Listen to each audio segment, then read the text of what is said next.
So complex trauma, especially developmental trauma, is trauma that happens during critical periods of development. And this is trauma that impacts the development of the child. This is a trauma that impacts the formation of identity, impacts how the system of the child develops. So it has a significant impact in the neurobiological development of the child.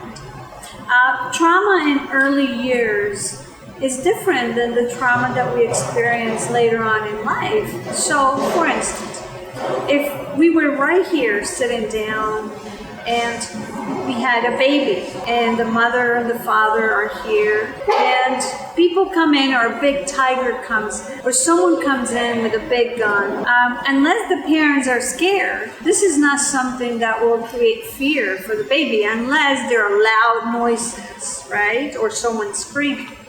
Because baby doesn't know that that's something that is fearful, right? For the baby, on the other hand, anything that is connected to the relationship with the caregiver is fundamental. So a parent that is emotionally unavailable, that could create adversity, that can create fear and terror.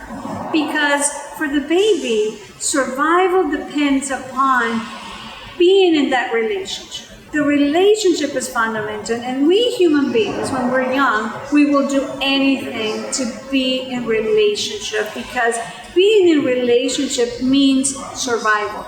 Our survival depends upon the relationship with the caregiver. And so, for instance, let's think about a caregiver that is chronically misattuned. That means that if I need to be held, my parent doesn't get it. Thinks that I need milk, right?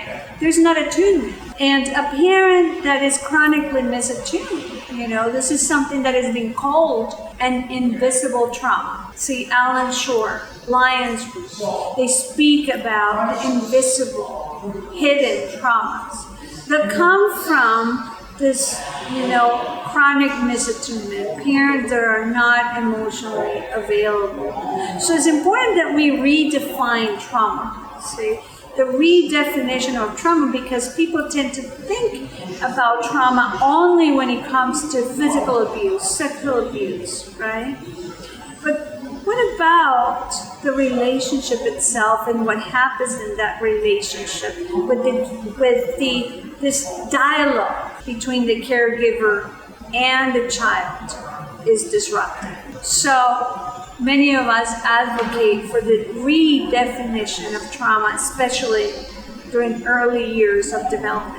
Well, so, I use EMDR therapy as the main model to work on healing developmental trauma. However, within 8 phases that EMDR therapy has, I incorporate other elements like play. I incorporate systemic work with the caregivers, the parents. Not only we're working with the child, but we're also working with the caregiver, because quite often what we see when in cases of complex and developmental trauma is really intergenerational trauma, right? So we work systemically. We're going to work during what we call an EMDR preparation phase. We work on stabilizing the system, the child, the caregiving system. We work on helping the child, for instance, tolerate emotions a little bit more, because these children don't tolerate emotions. They either become highly dysregulated emotionally or emotionally constricted, where they're numb, they don't feel anything. I don't know, I don't feel, right?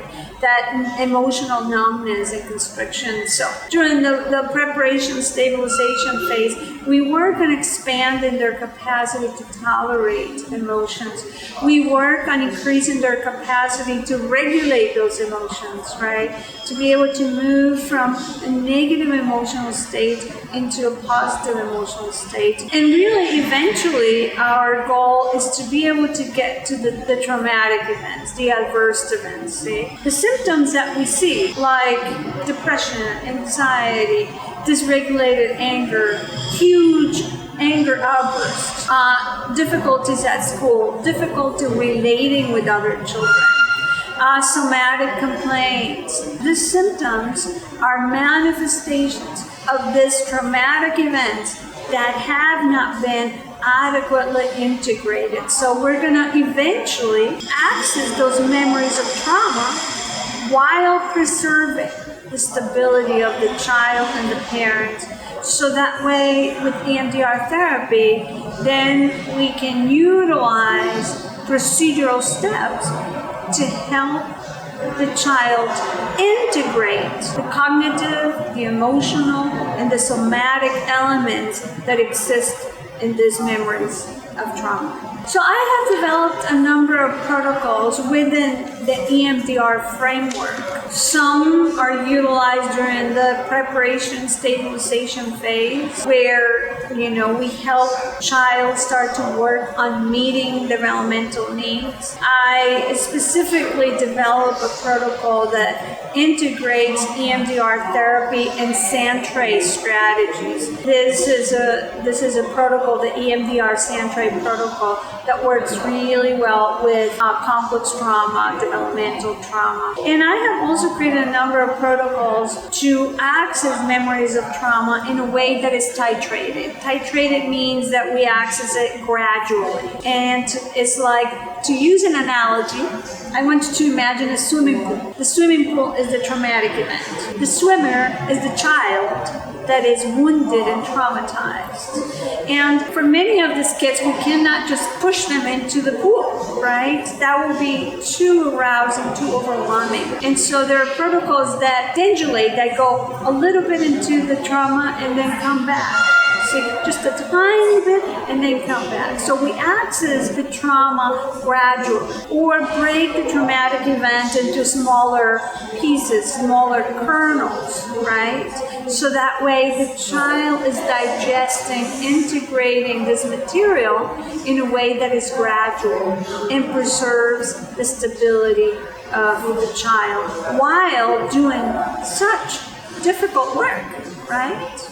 Yes. Traumatic shame is something that really is at the core of complex trauma with children, adolescents, and adults. These are children that, because of the trauma that took place chronically in their lives, they have this sense of defectiveness. They feel like they're not good enough, that they're damaged. See, no matter how accomplished they may be, how many good things they do, they still end up feeling like they are never enough. That's at the core of their trauma and the legacy of trauma. We want to move these children, these adolescents and adults, into a place of self-acceptance, into a place of self-compassion, right? Into a place where they can finally celebrate their acts of triumph, where they feel that they're worthy, that they matter, that they're valued. But that requires work, right? It's not just, in complex trauma, it's not just the shame that sometimes kids, adolescents, and adults feel. That is a temporary shame. You make a bad choice, you did something, and you go, I feel bad. But then you go back to, I feel bad that I made this choice, was not my best choice. But that doesn't mean I am bad. See, there is a big difference. I did something bad versus I am bad. See? For these kids with complex trauma, it's not that, I did something bad and then they come back to still feeling good about themselves. No, that means I am a mistake. I am bad. It's not I made a mistake. It's I am a mistake. See the difference? So they never go through just, okay, I did something wrong, but I'm able to come back to feeling good about myself. No, they live feeling that they're defective. And that's a centerpiece of the work that we do with this population.